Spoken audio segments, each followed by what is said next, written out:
quando eu estava no centro acadêmico, na minha vida passada, tinha um jornal mural que o pessoal fazia, chamava A Ponte.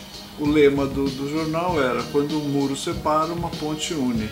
Que era uma referência à Uni também. A Uni estava clandestina e anos 70, né?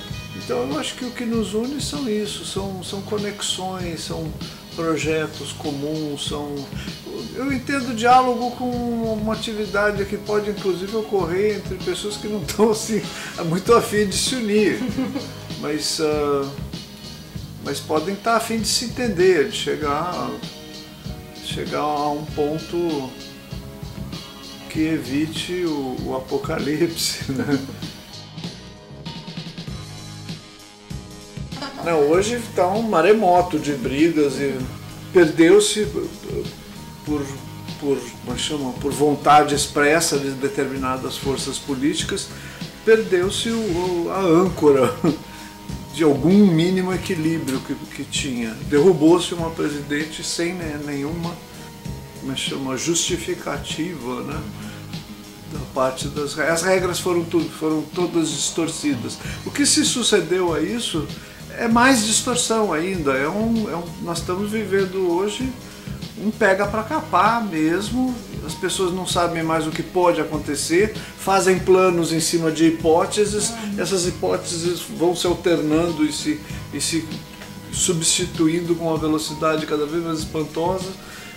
E o que passa a prevalecer são pequenos, essas pequenas vontades, pequenas ambições, são poderes locais, são molecagem, são os fascismos em crescimento. Então é muito perigoso o que pode acontecer no Brasil hoje por causa disso. Nós não estamos, a sociedade brasileira não é a mesma sociedade que existia em 64.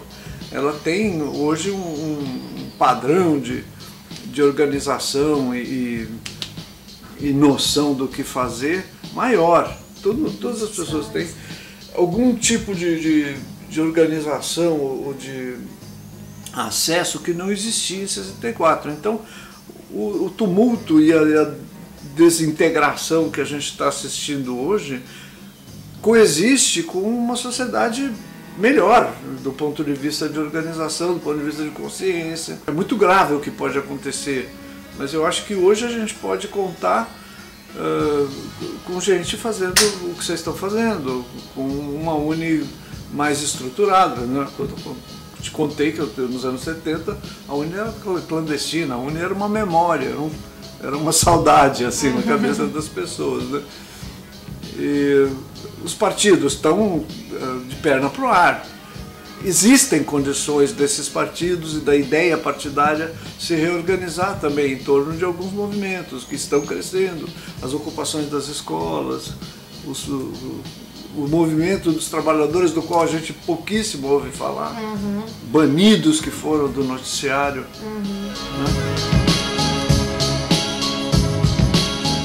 Né? Eu fiquei arrepiada, fiquei completamente tomada de satisfação e ia dizer orgulho, mas não sei bem onde é que eu entro para sentir orgulho. É a minha gente, é o meu pessoal, é o meu povo, tá?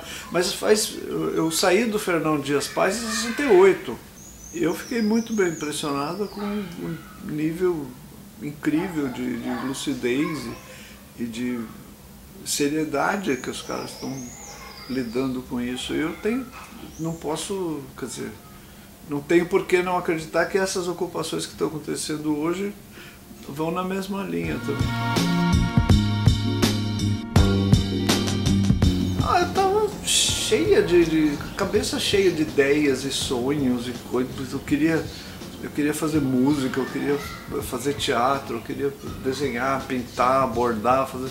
Ao mesmo tempo era também a época que eu estava começando a pensar em política, e ao mesmo tempo a gente estava vivendo uma ditadura no seu período mais repressivo, mais violento. Para mim foi principalmente a vida política, né? Conhecer e participar de projetos políticos e de projetos culturais, como o fanzine que a gente abriu naquela época que se chamava Balão e que teve 2 anos de vida, assim, mas foram muito importantes, foram muito marcantes para mim. Ali fundou-se coisas que até hoje são parte do que eu sou. A sua militância ajudou na aceitação da sua transgeneridade?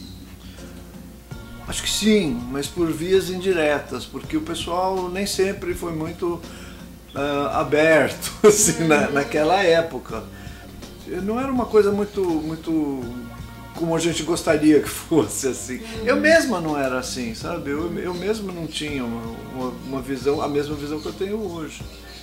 Agora, ao mesmo tempo, era uma visão que, na essência,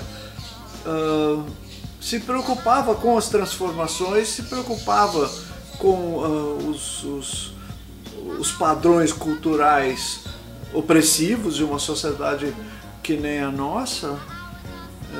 Então, estava embutido ali também a possibilidade de contestação dessas coisas, por mais que muitos companheiros meus e companheiras fossem um tanto quanto quadrados assim em relação a drogas, a gays, esses temas assim, eram também pessoas que estavam suscetíveis a mudanças, que estavam relativamente abertas a novos papos, e esses papos estavam rolando no mundo inteiro. Eu tenho consciência de que o meu caso é conhecido. Se eu sou um bom exemplo ou um mau exemplo, também depende das pessoas.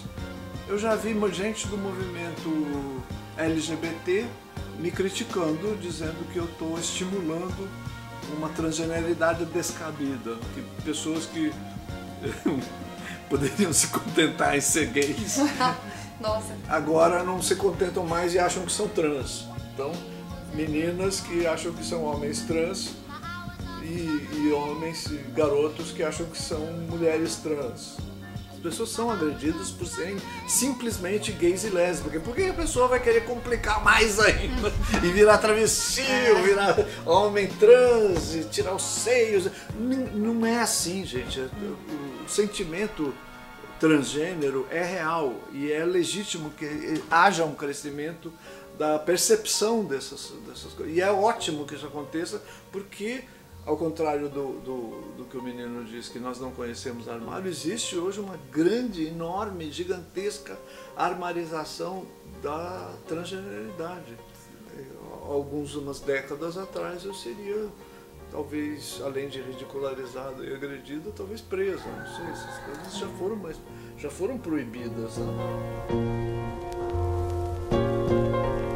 Quando eu comecei minha vida sexual como gay, com homens, eu fiquei muito apavorada e entrei em pânico mesmo, porque não existiam modelos positivos, não existiam velhos ou homens, pessoas que exercessem a sua sexualidade de forma tranquila e o seu trabalho e fossem aceitos e tal, não sei o quê. Não, era clandestino o negócio ali.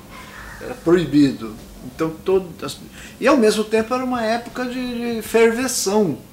Era a época da Tropicália. Então existiam essas duas coisas assim. Eu temo que hoje também existam essas duas pontas. Por um lado, pessoas que estão com muito menos problemas, que têm modelos positivos, que saem do armário, não conhecem armário mesmo. Por outro lado, uma grande parte da juventude e do povo brasileiro vive segundo padrões muito rígidos. O que a gente está vendo é violência policial, PM cada vez mais à vontade para entrar dentro da igreja e atirar nas pessoas, voltar a usar bala de borracha. Daqui a pouco vão usar bala letal mesmo em manifestação. E em algum momento dessa salada se produz uma violência em relação a pessoas LGBT que é conhecida. Pouca gente hoje contesta o fato de que o Brasil tem um número de assassinatos de LGBT, principalmente T, muito grande. Não sei se é o campeão do mundo, tal, mas é muito grande. E é subnotificado. Assim como estupro é subnotificado, assim como todas as coisas, sabe? O Brasil, eu acho que anda, né? Se movimenta através de espasmos, assim. Às vezes eu penso isso, assim. Aparece uma ponta de lança de clareza, de luz, gente ocupando escola, gente desbundando à vontade, produzindo, né? Você fala, oh, que beleza, finalmente, né? Estou com esperança, mas estou preocupado. Eu hoje vivo de forma diferente do que quando eu tinha sonhos, planos, projetos e tinha 20 anos. Eu acho que eu entendo melhor o que é o povo brasileiro, o que é a gente brasileira. Acho que eu tenho tido uma compreensão melhor, mais clara do que somos, né? Eu não sei, muitas pessoas falam assim, eu vou para o Uruguai. Eu vou ser meu. Agora que eu estou entendendo melhor, eu vou sair para o Uruguai, para um país onde eu não... Pode ser muito legal, mas não é minha gente, né? Eu vou ser estrangeira lá sempre. Você consegue colocar em palavras a sua compreensão do povo brasileiro? Não, eu consigo colocar em desenhos. E tem coisa para chuchu no Brasil que é detestável, mas... Sabe, é uma gente que eu reconheço como concidadãos, né? A gente tem uma história em comum. Sim. Todas as pessoas têm algo a dizer. E é importante que diga.